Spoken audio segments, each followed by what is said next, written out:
Good evening friends. आज दिन 16 मई 2026 Oswal pumps limited company ने अपने Q4 FY26 के रिजल्ट्स अनाउंस कर दिए हैं। टोटल इनकम निकल के आई है 423.82 करोड़, जो कि पास्ट क्वार्टर में थी 449.62 crore and in last year for the same quarter it was 280.57 crore.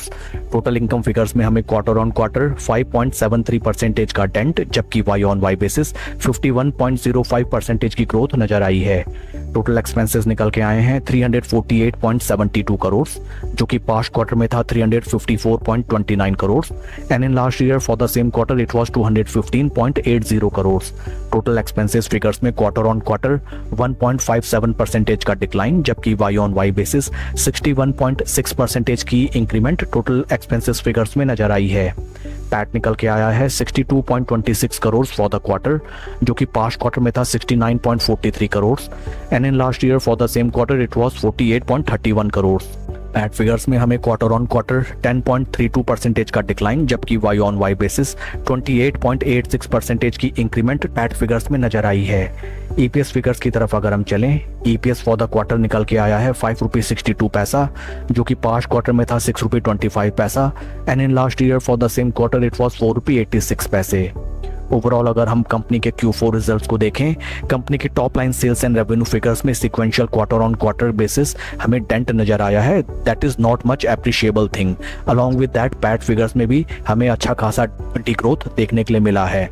Other than that on Y terms both for top line sales and revenue figures and PAT figures में जबरदस्त growth भी कंपनी ने करके दिखाया है। आइए अब हम चलते हैं शेयर के टेक्निकल चार्ट पैटर्न की तरफ।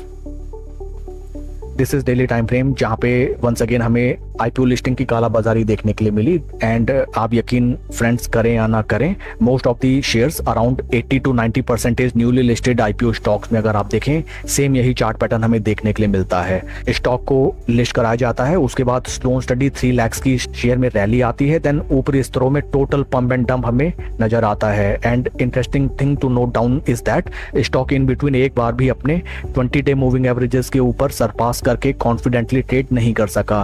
काफी लंबे समय के बाद आम निवेशकों को छकाते हुए स्टॉक ने एक राउंडिंग बेस बॉटम बनाया एंड जैसे ही 20 डे मूविंग एवरेजेस के ऊपर स्टॉक चलना शुरू हुआ, स्टॉक में हमें अच्छी खासी रैली भी नजर आई। राइट नाउ स्टॉक अपने 20 डे मूविंग एवरेजेस के ऊपर काफी लंबे टाइम से कंसोलिडेट करता हुआ नजर आता है। साथ ही साथ it is trading well above its 50 day moving averages. काफी इंटरेस्टिंग होगा देखना कि नेक्स्ट ट्रेडिंग सेशन में स्टॉक प्राइस कैसे रिएक्ट करता है to Q4 results. In case share price निचले सपोर्ट पॉइंट्स को ब्रीच आउट करके नीचे की तरफ प्लंज करे, then first support levels will come around at 50 day moving averages. Other than that अगर स्टॉक यहां से भी फर्दर प्लंज करता है, देन वंस अगेन स्टॉक हमें ट्रिपल बॉटम बनाने के लिए लाइफ टाइम लो प्राइस लेवल्स पे भी आता हुआ दिखाई दे सकता है।